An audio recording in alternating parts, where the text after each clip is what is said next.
Evet, şükürler olsun mutfak etabını bitirdim. Allah'ım, köftesi soğanı ocağa hırş oldum.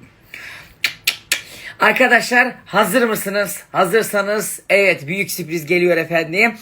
Sabunlarımın stokları yeniden yenilendi ve en önemlisi aralarına yenileri eklendi. Evet, beyaz sabun, zeytinyağlı ve aloe veralı vardı. Şimdi akşam 9'da yine muhteşem kokulu, birbirinden güzel sabunlar stoğa girecek. Saat 9'da hatırlatmayı açıyorum. Siz de açın. Sonra Kadir Bey ben görmedim, duymadım, yine stoklar bitti demeyin. Çünkü biliyorsunuz ki stoklar çabuk tükeniyor. Çünkü kokusuyla, kendisiyle efsane sabunlar yapmışım. Ay, bir insan her işini yapar ya. Hadi bakalım. Hatırlatmalar açıyorsunuz. Akşam 9'da aramıza katılan yeni sabunları da görüyorsunuz. Merak etmeyin. Büyüye büyüye gidiyoruz. Daha neler gelecek neler.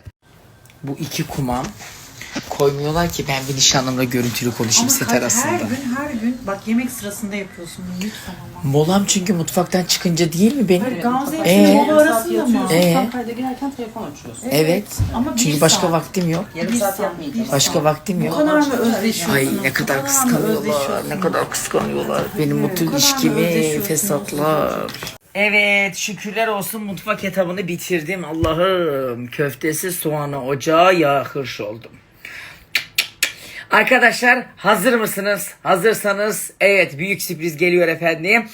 Sabunlarımın stokları yeniden yenilendi ve en önemlisi aralarına yenileri eklendi. Evet, beyaz sabun, zeytinyağlı ve aloe veralı vardı. Şimdi akşam 9'da yine muhteşem kokulu, birbirinden güzel sabunlar stoğa girecek. Saat 9'da hatırlatmayı açıyorum. Siz de açın. Sonra Kadir Bey ben görmedim, duymadım, yine stoklar bitti demeyin. Çünkü biliyorsunuz ki stoklar çabuk tükeniyor. Çünkü kokusuyla, kendisiyle efsane sabunlar yapmışım. Ay, bir insan her işini yapar ya. Hadi bakalım. Hatırlatmalar açıyorsunuz. Akşam 9'da aramıza katılan yeni sabunları da görüyorsunuz. Merak etmeyin. Büyüye büyüye gidiyoruz. Daha neler gelecek neler. Bu iki kumam.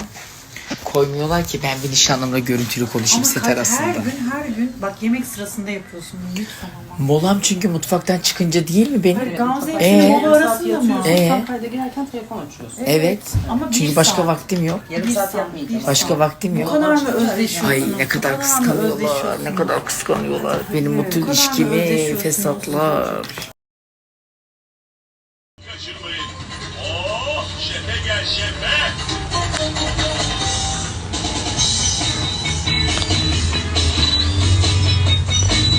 Evet, merhabalar efendim.